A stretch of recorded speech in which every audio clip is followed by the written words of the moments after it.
So here we have the Hyundai Tucson on a 69 plate. I'm going to start off by showing you around the outside of the car, and then we'll hop in and run through some controls on the inside. But from the outside, you can see it's a 5-door car with alloy wheels and tinted windows. Let's start off inside the boot and then work our way around the rest of the car from there. As we approach the back of the car, you can see we have reversing sensors. Plenty of boot space as well, along with that 60-40 split folding rear seat should you wish to increase this space even further.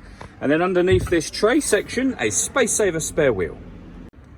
Okay, so we're just going to work our way back round to the front of the car, and then we'll hop in and run through some controls on the inside. But now that we've done a full circle of it, you can see it's in excellent condition the whole way round.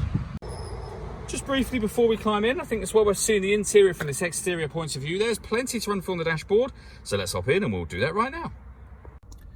Okay, now that we're inside the car, we're going to start with the dials. On the left-hand side with the rev counter, and on the right-hand side the speedometer and fuel gauge. In the middle, you can see the total miles for this car, which is 16,388. Above that, we have a digital readout for the speedometer. You can change the information that's displayed there by using controls on the steering wheel for various bits of trip computer information, and there are other menus available as well. So satellite navigation, lane departure warning system, user settings, and then back round to where we started a moment ago. The buttons I was using to do that are just here. We've also got cruise control and speed limiter over that side. On the left-hand side, we have stereo and phone controls, including voice activation for the phone, but you won't be able to use that until you've paired the phone up, of course. And that is done on the touchscreen in the center just here. Hit all menus, and then phone, and then follow the instructions from there. When it comes to music, we have the radio, of course. We have DAB, FM, and AM radio available to us. If you want to listen to your own music, you can do.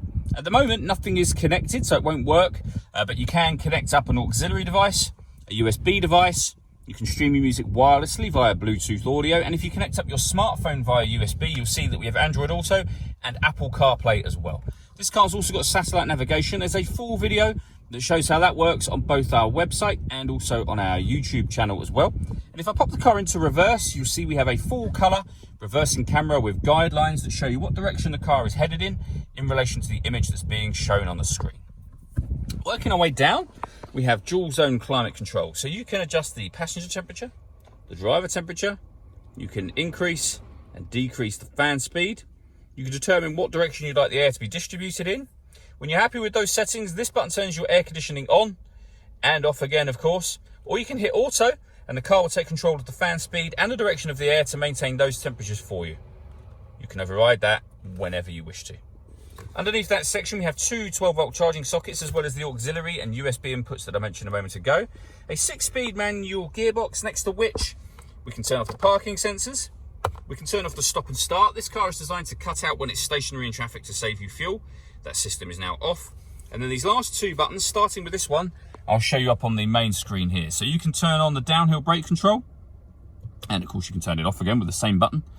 And you can change the driving mode or the steering mode from sport to normal.